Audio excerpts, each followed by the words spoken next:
We arrived at Auschwitz station at night. I don't know what time it was, but it was dark. When the doors of the cattle cars opened, light shone on us and we heard our voice shouting in German. Wagen stehen bereit. I'll never forget this. This voice announced that there were trucks standing by, and whoever couldn't get to a truck would be shot. We all jumped down from the train, running, pushing each other. Everybody wanted to get to those trucks. Some of our people started yelling, "Here they are! Here they are!" The trucks had their headlights on and the motors were running. Then the trucks started moving. Although I was very weak from the 2 or 3 days on the train, I tried hard. There was room on the truck, but I think it left on purpose. I made my way toward another truck, but I couldn't run anymore. That truck was left too. Again, I think the driver did it on purpose. I thought to myself, after all the misery I went through in the past 2 years in the labor camp, this is my end. The Germans did not make idle threats. I heard dogs barking and saw a lot of bright lights. The Germans began yelling, "Line up in fives, line up in fives." The Germans, it was always 5, 5, 5. Now I saw men with striped uniforms. I tried to ask them questions, but the only thing they said was, line up, be quiet, don't say anything." When they ask your age, if one of you are too young, don't tell the truth. If one of you are too old, don't tell the truth. I figured that if they were going to line us up as ages, they weren't planning on shooting us. I started feeling safer. We had no clue. An SS officer did our first selection. We didn't know what he was selecting us for. He asked a few people their ages, and according to the answer, sent them to the right or to the left. One way led to the gas chambers, the other to work. A few days after our arrival at Auschwitz, I wondered what happened to the ones who had made it to the trucks. I had spent almost 2 years with some of those men in the labor camps. Many were my friends. Apparently, the Germans had played a trick on us. They took the guys who made it to the truck right to the gas chamber, and they put the rest of us in quarantine in Birkenau. I never heard of that kind of a selection again. Clearly, it was not my time to die. I'm Felix, and my book is Gatehouse to Hell. I was born in Lodz, the second largest city in Poland. In Lodz was approximately 200,000 or more Jews. In 3-4 weeks, the Germans took already whole Poland. When they marched in, everything is closed. Then a week later, or 10 days later, the Jews have to put in the Star of David, one on the back and one on the front. Sometimes in April, the Lodz had to close up.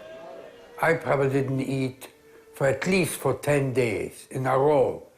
There was nothing, absolutely nothing. And that was the beginning of the worst time in my life. You cannot explain what it means, hunger. It's impossible. By the time you don't eat on the 3rd day, you start getting headaches. And you don't know really what the headaches are because your brain is not working normal. You're hungry. You start getting violent, agitated, and you don't know what to do with yourself. Now comes the worst part of being hungry. Sleep.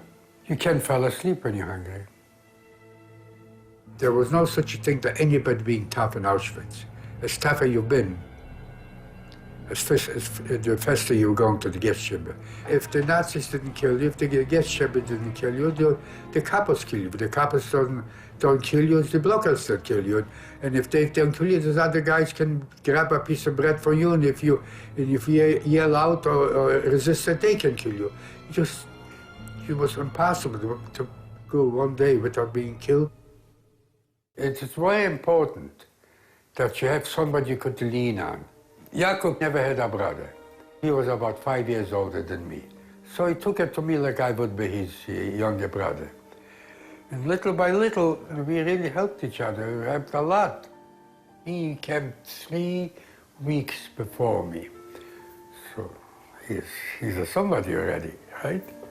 And 3 weeks in Auschwitz, when you're head of another guy, that's a prime, that's prime. But you know what to do, you know where to go, and you know where the gestures. Jacob explained to me, anything what you're going to do on your own, it's not going to be good. You're going to eat on your own, it's not good. You're going to pee on your own, it's not good. Whatever you're going to do, it's not good. You all have to go with a group together. So you're not going to be sort of like sticking out like a sore finger, where you say. And we start talking about guest chambers, Howard, who heard them, this is your name, all these things happen in a few days, 2 weeks maybe. I said, it's connected. Now you're telling me the smell is from the smell is from our brothers and sisters and mothers and fathers. I said, yes.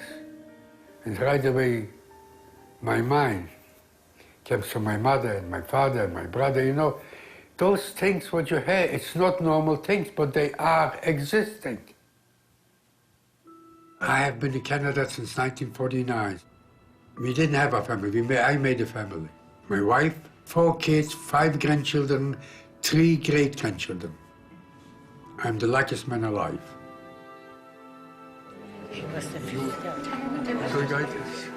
was a fantastic night. I didn't want to talk about it, but while I have your attention, I just would like to mention one thing. Every time a transport came around to Auschwitz, the loudspeakers come up, whoever's going to be outside, that's going to in the barracks, going to be shot. But one day, one transport came around and they said, this time, if we're going to see you peeking out even, we're going to burn the whole barrack. That was a transport which came from France.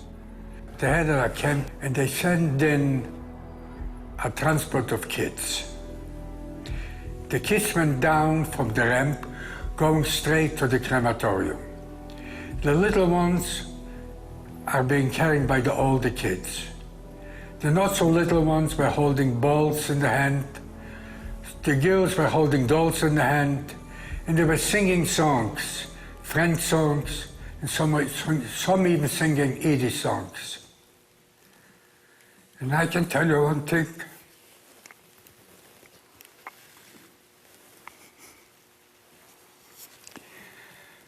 I'll never forget it. When I go to bed, I close my eyes and I'm in Auschwitz. Thank you. Really fantastic night. I really enjoyed telling this. Even it cost me my health, it cost me my heart, it cost me my soul, but I'm still going to do as long as I'm going to live. Because I know that hundreds of millions of people really don't know really what was going on. They went to see a movie, or maybe sometimes to read a book, but they really don't know from the first hand what really was going on down there. So every time when I make a presentation, I feel I'm getting so much out of me.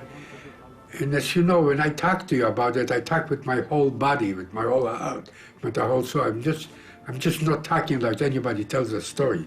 And I'm lived through all this, and for my mother, and for my brother, and for my father. I have to say what I went through.